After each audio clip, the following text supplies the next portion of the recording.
பிணைப்பு சிறுகதை. ஆசிரியர் KP நீலாமணி அவர்கள். ரவி, சீக்கிரமா உங்க பாட்டியை வர சொல்லு, ஹேமா கிட்ட இருந்து லெட்டர் வந்திருக்கு என்று உற்சாகம் பொங்க கூறியபடி கடிதத்தை உடைத்தார் ராமாமிர்தம். கைகாரியத்தை அப்படியே போட்டுவிட்டு அடுக்கலையில் இருந்த பத்மாசினி அம்மாள் வேகமாக கூடத்துக்கு வந்தாள். கூடவே, ஹேமா கிட்ட இருந்தாப்பா கடிதம் வந்திருக்கு என்று கேட்டபடி மூத்த பெண் சுலோச்சனா மாடியிலிருந்து இறங்கி வந்தாள். ஆமாம், ஹேமா பம்பாயிலிருந்து வெள்ளிக்கிழமை காலமே வண்டிக்கு நல்ல துணையோடு இங்கே புறப்பட்டு வராளாம். மாப்பிள்ளைக்கு லீவு கிடைக்காததினாலே தீபாவளிக்கு கூட வர முடியாதாம். ஹேமாவோட பிரசவம் ஆனப்புறம் ஒரு நாள் பார்த்து எழுதினா கூட்டிட்டு போக மாப்பிள்ளையே வராராம். இதுதான் விஷயம். ஹேமாவுக்கு இது எத்தனை மாதம் அம்மா? 4 முடிஞ்சு 5 ஆகிறத. மருமகள் பார்வதியினுடைய கேள்விக்கு பதில் கூறிக்கொண்டே காரியங்களை தொடர்ந்து கவனிக்க பத்மாசினி அம்மாள் அடுக்கலைக்கு சென்று விட்டாள்.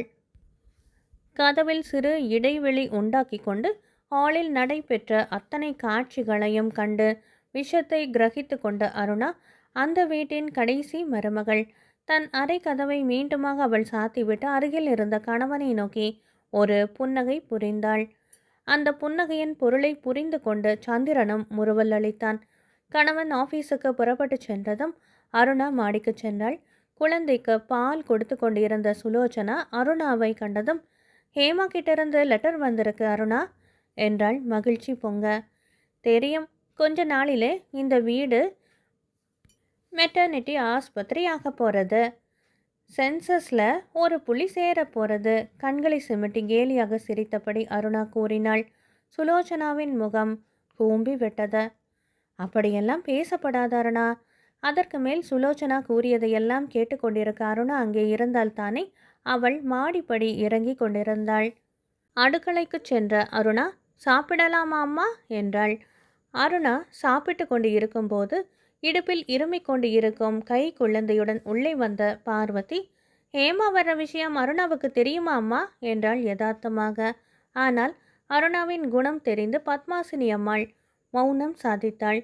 பார்வதி விடாமல் அருணாவை பார்த்து சிரித்தபடி, அடுத்தது நம்ம அருணாவுக்குத்தான் பிறகணம் இல்லையா அம்மா என்றாள் மகிழ்ச்சியுடன். போதும் போதும், எனக்கு ஒன்றும் வேண்டாம். நான் நிம்மதியே இருக்கேன். என்ன வேண்டி இருக்குது? பொழுதுக்கும் வியாதி பிடுங்கிண்டு குழந்தையும் குட்டிகளும். அருணாவின் இந்த வார்த்தைகள் பார்வதியின் நெஞ்சிலே சுருக்கென்று தைத்தன. உற்சாகம் குன்றி அவள் முகம் தொங்கிவிட்டது. ராமாமிர்தம் தம்பதிகளுக்கு சுலோச்சனா, ஹேமா என்று 2 பெண்கள், சந்திரன், ரமணன் என்று 2 பிள்ளைகள். அருணாவை தவிர எல்லோருக்கும், அதாவது பெண்களுக்கும் மருமகள்களுக்கும் 3-4 குழந்தைகள். குடும்பம் இப்படி ஆலமரமாக வளர்ந்து பெருகி இருந்தாலும் அந்த வீட்டில் இன்னும் பாக பிரிவினை என்னும் பிரச்சனை எழாமல் எல்லோரும் ஒரே குடும்பமாக இருப்பதில் பிரியம் உள்ளவர்கள் போலவே இருந்தனர். அத்தனை பேர்களுடைய மனதிலும் அருணா இன்னும் தாயாகாமல் இருக்கிறாளே என்பதுதான் வருத்தமானால், அருணாவுக்கோ அப்படி இருப்பதே ஒரு பெருமையாக இருந்தது. அதில் தான் தன்னுடைய கௌரவமும் அழகும் இருப்பதாக கர்வப்படக்கூட செய்தாள். படித்த பெண்ணான அவள் தன்னுடைய அந்த கர்வத்தை சமயம் வாய்த்த பொழுதெல்லாம் வெளிப்படுத்தவும் மற்றவர்களை மட்டம் தட்டவும் தயங்குவது இல்லை. இதை கண்டு சந்திரன் திடுக்கிட்டான். ஒருவித பிக்கல் பிடுங்கள் இல்லாமல் ஹாயாக நினைத்த போது கணவனுடன் கையை கோர்த்து கொண்டு வெளியே சுற்ற முடிகிற ஒரு சுதந்திரத்தையே அருணா போற்றினாள். அழகும் இளமையும் குலையாமல் அன்று அலர்ந்த மலர் போல இருக்க முடிகிற ஒரு பொய்யான மயக்கத்தில் அவளது மனம் ஊறி போயிருந்தது. அன்று வெள்ளிக்கிழமை. கடிதத்தின்படி காலையிலேயே ஸ்டேஷனுக்கு புறப்பட்டு சென்று விட்ட அப்பா பெண்ணுடன் திரும்பி வந்தார். ஹேமாவை அம்மாவோடு சேர்த்து சுலோச்சனாவும் பார்வதியும் வாசலில் நின்று வரவேற்றனர். குழந்தைகள் சித்தி, அத்தை என்று கோஷமிட்டன. அருணாவின் சுபாவம் தெரியும். ஆதலால் மீண்டும் வயிறும் பிள்ளையுமாக வீட்டுக்குள் நுழையும் போது அருணாவை பார்த்துவிட்ட ஹேமாவின் பார்வை மற்றவர்களிடம் தஞ்சம் புகுவது போல இருந்தது. ஆனால் அருணா யாரையாவது லட்சியம் செய்தால்தானே. வயிறும் பிள்ளையுமாக வந்திருக்கும் ஹேமாவை அப்பாவும் அம்மாவும் தாங்கினார்கள். சகோதரர்கள் அன்பு மழை பொழிந்தார்கள். அவளை ஒரு வேலை வெட்டி செய்ய அனுமதிப்பது இல்லை. குழந்தைகளை எல்லாம் ஊரிலே விட்டு வந்ததற்காக ரமணனும் பார்வதியும் கோபித்து கொண்டார்கள். அன்று சனிக்கிழமை அரை நாள் லீவு போட்டுவிட்டு ஒரு ஆங்கில படத்துக்கு போவதாக ஏற்பாடு. அருணா கண்ணாடி முன்னால் அமர்ந்து தன்னை அழகு செய்து கொள்வதில் முழு மூச்சுடன் முனைந்து இருந்தாள். ஆபீஸிலிருந்து வந்த சந்திரன், அருணா, ஒரு குட் நியூஸ் என்று கூறிக்கொண்டே அறைக்குள் நுழைந்தான். என்ன என்கின்ற பாவனையில் ஒப்பனையில் ஈடுபட்டு இருந்த அருணா புருவத்தை வளைத்தாள். சந்திரன் அவள் கையிலே ஆபீஸிலிருந்து கொண்டு வந்திருந்த ஒரு கடிதத்தை கொடுத்தான். அதில் புதன்கிழமை காலை ஃப்ளைட்டுக்கே லண்டன் புறப்பட உத்தரவு கண்டு இருந்தது. அருணாவின் உற்சாகம் கன பொழுதுக்குள் புஸ்வானமாகிவிட்டது. இதை பற்றி நீங்கள் என்கிட்ட ஒரு வார்த்தை கூட சொல்லலையே. எனக்கே காலமே தான் தெரியும் அருணா. பெரிய ஆஃபீஸர் கூப்பிட்டு, சுந்தர், இந்த ஜாபுக்கு நீதான் லாயக்குன்னு உன்னை சிபாரிசு செய்து இருக்கேன். இதை தொடர்ந்து உன் குட்லக் அமெரிக்கா விஜயம் ஏற்பட்டாலும் ஏற்படலாம்னு சொன்னார். அப்படின்னா இந்த தீபாவளிக்கு கூட நீங்கள் இங்கே இருக்க போகிறது இல்லையா? இந்த தீபாவளிக்கு கங்கா ஸ்தானம் தேம்ஸ் நதியில தான் அருணா. அன்று கணவனுடன் சினிமாவுக்கு சென்ற அருணாவுக்கு தியேட்டரில் ஆங்கில படம் பார்ப்பதாகவே தோன்றவில்லை. லண்டன் மாநகரத்து ஒவ்வொரு அழகு சதுக்கத்திலும் தானும் கணவனுடன் கைகோர்த்து கொண்டு சுற்றுவது போலவே அத்தனை பெருமையில் மனம் துள்ளி கொண்டு இருந்தது. குறிப்பிட்ட தினத்தன்று விமான நிலையத்துக்கு புறப்பட வேண்டிய நேரத்துக்கு ராமாமிர்தத்தின் வீட்டு வாசலில் சந்திரன் ஆஃபீஸ் வேன் ஒன்று வந்து நின்றது. டிரைவர் பெட்டிகளை வண்டியில் ஏற்றிக்கொண்டு இருந்தார். சந்திரன் அப்பா அம்மாவை நமஸ்கரித்தான். பிறையில் இருந்த விபூதி மாடத்திலிருந்து திருநீரை எடுத்து பிள்ளையின் நெற்றியிலே இட்டு ஆசிர்வதிக்கும் போது பத்மாசினி அம்மாளுடைய கண்கள் கலங்கிவிட்டன. பிள்ளை கண்காணாத தேசத்துக்கு போகிறான் என்கின்ற நினைப்பிலே பீரிட்டு வந்த அழுகையை அடக்க வயதின் காரணமாக தளர்ந்து போன அந்த விழிகள் வலிமை இழந்து விட்டன போலும். அம்மா தன்னையும் மீறி அழுதுவிட்டாள். ராமாமிர்தம் இந்த கட்டத்தில் தமது பார்வையை எதிர்ப்புற சுவரில் இருந்த 7 மலையான் படத்தின் மீது செலுத்தி கொண்டு இருந்தார். எல்லோரிடமும் விடை பெற்றுக்கொண்டு வேனின் முன் சீட்டிலே சந்திரன் ஏறிக்கொண்டான். பின் சீட்டில் விமான நிலையம் வரையிலும் வழி அனுப்பவென்று அருணாவும் சுலோவும் அவர்களோடு அத்தனை வாண்டு பட்டாளங்களும் ஏறிக்கொண்டன. பிரயாணிகள் புறப்படுவதற்கு முன்பு உள்ள பூர்வாங்க சடங்குகள் எல்லாம் ஒரு வழியாக முடிந்தன. பம்பாய் மார்க்கமாக லண்டன் செல்லும் ஃப்ளைட் புறப்படுவதற்கான அறிவிப்பு ஒலித்தது. சந்திரன் அருணாவின் காதருகே மெல்ல கிசுகிசுத்தான். அசடே, தைரியமா இரு. நான் லண்டன் போகிறது உனக்கு பெருமை இல்லையா? நீதான் புத்திசாலியாச்சே. உற்சாகமூட்டும் கணவனுடைய வார்த்தைகளை கேட்டு வசம் எழுந்தாள் அருணா. கண்ணீருக்கிடையே சிரித்தாள். பிரசவத்துக்கு வந்து இருந்த ஹேமாவுக்கு 3வது குழந்தை பிள்ளையாக பிறந்தது. இதில் அவளுக்கு உள்ளூர பெண் பிறக்கும் என்று இருந்த ஆசையால் ஒரு ஏமாற்றம், மனக்குறை. ஹேமாவை அவள் கணவர் வந்து அழைத்து கொண்டு போய் 2 மாதங்களுக்கு மேல் இருக்கும். சந்திரனை பற்றி ஏதோ சந்தர்ப்பம் வரும்போது, அதுவும் அவன் சம்பந்தப்பட்டதாக இருந்தால் வீட்டில் எல்லோரும் ஒரு முறை அவனை நினைத்து கொண்டு பேசி ஓய்வதோடு சரி.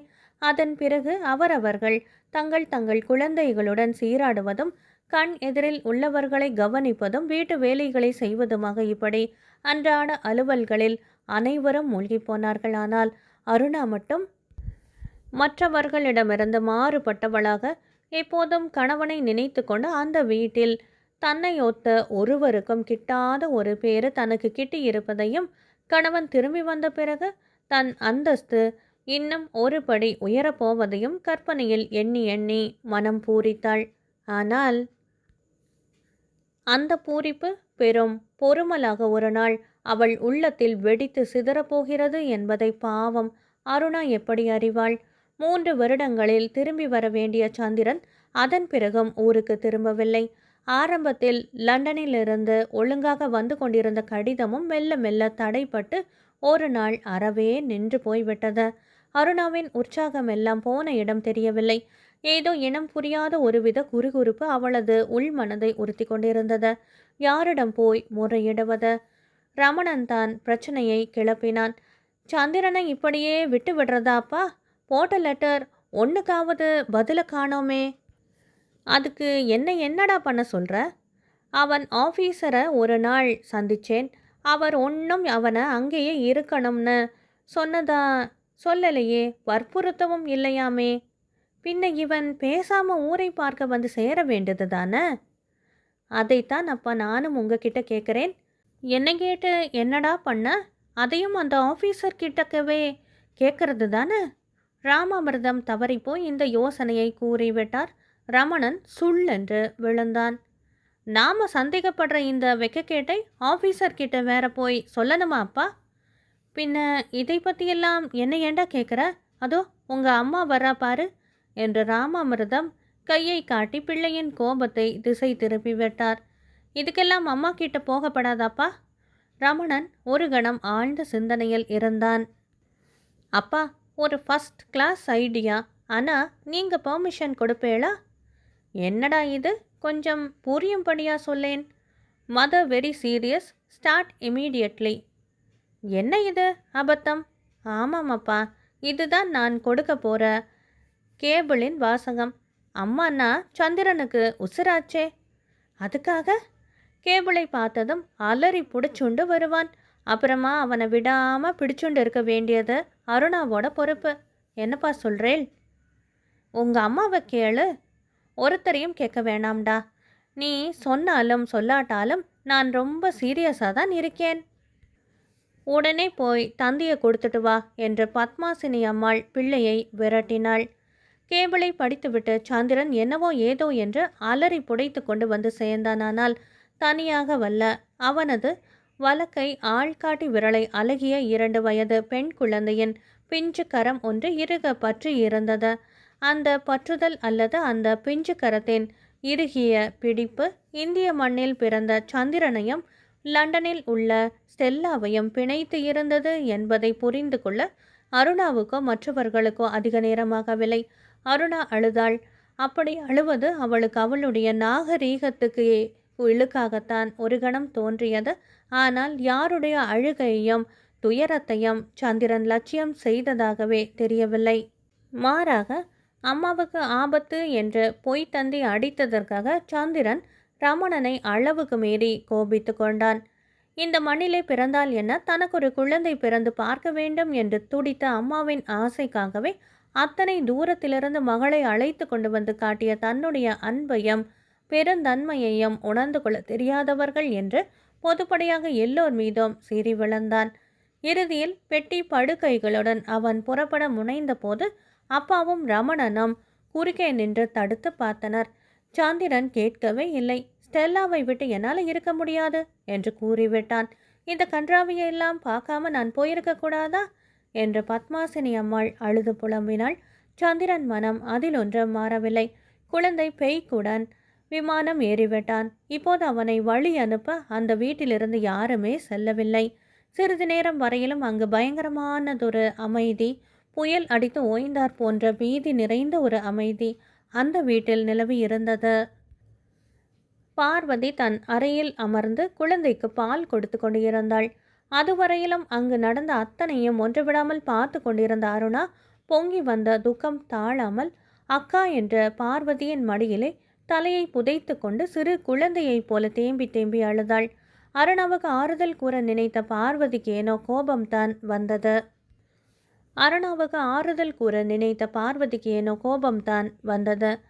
இப்போ அழுது என்னடி பண்ண அருணா? கணவனும் மனைவியும் கண்ணு கழக ட்ரெஸ் பண்ணிண்டு ஹாயாக கையை கோத்துண்டு மேட்னி போகிறது மட்டும் வாழ்க்கை இல்லை அருணா. புருஷன் மனைவி என்கின்ற அன்பு பிணைப்பு அருந்து போகாமல் அந்த உறவு உறுதியாக நிரந்தரமாக பிணைஞ்சு இருக்கணுமானா குழந்தை என்கின்ற பாலம், மக்கள் செல்வம் என்கின்ற அந்த பிணைப்பு சங்கிலி அவசியம் வேணும். பிள்ளைப்பாசம் என்கின்ற அந்த பிணைப்பு சங்கிலி காரணமாகத்தான் கண்காணாத அக்கறை சீமையில் உள்ள ஸ்டெல்லாவை விட்டு பிரிய முடியாமல் சந்திரன் அவளை தேடிண்டு ஓடிட்டான் இல்லையா? தப்பு பண்ணிட்டேன் அக்கா, அருணா விம்மினாள். சின்ன தப்பு இல்லை அருணா, பெரிய தப்பு. வயசான மாமியார் மாமனாருடைய மனசை, அதில் அலை மோதுற ஆசையை நீ எண்ணி பார்க்காதது மாத்திரமில்ல, அதை பூர்த்தி செய்யணுங்கிற விருப்பமுள்ள உன் புருஷனையே நீ புரிஞ்சுக்க தவறிட்டேயே. அருணா கதறியே விட்டாள். மாடியில் இருந்து இறங்கி வந்த ரமணன் எல்லாவற்றையும் கேட்டுக்கொண்டுதான் இருந்தேன் என்கின்ற பாவனையில் புன்னகையுடன் மனைவியை பார்த்தான். பார்வதியும் பதிலுக்கு சிரித்தாள். 3 வருஷம் பெண்டாட்டியை விட்டு பிரிஞ்சு இருந்தது போதும் என்றாள். உத்தரவு என்ற ரமணன் சட்டையை மாட்டிக்கொண்டு தந்தி ஆபீஸை நோக்கி விரைந்தான். ராமாமிர்தம் கவரை பிரித்தார். கடிதத்துக்குள் கடிதம் இருந்ததால் கனத்தது. ஒட்டாமல் இருந்த கடிதத்தை படித்த அவர் உற்சாகம் பொங்க, ரவி, உங்க பாட்டியை கூப்பிடுடா. ஹேமா சித்திக்கிட்ட இருந்து கடுதாசி வந்திருக்கு என்றார். அடியே சுலோ, பகவான் என் வயிற்றுல பாலை வாத்துட்டாடி. தங்க கம்பியா இருந்த பிள்ளை சீமைக்கு போய் இப்படி மாறி போயிட்டானேன்னு என் மனசு பட்ட பாடு அந்த பகவானுக்கு தான் தெரியும். சந்திரன் இங்கே கல்யாணம் ஆயிட்டதா நாடகம் ஆடினானாம்.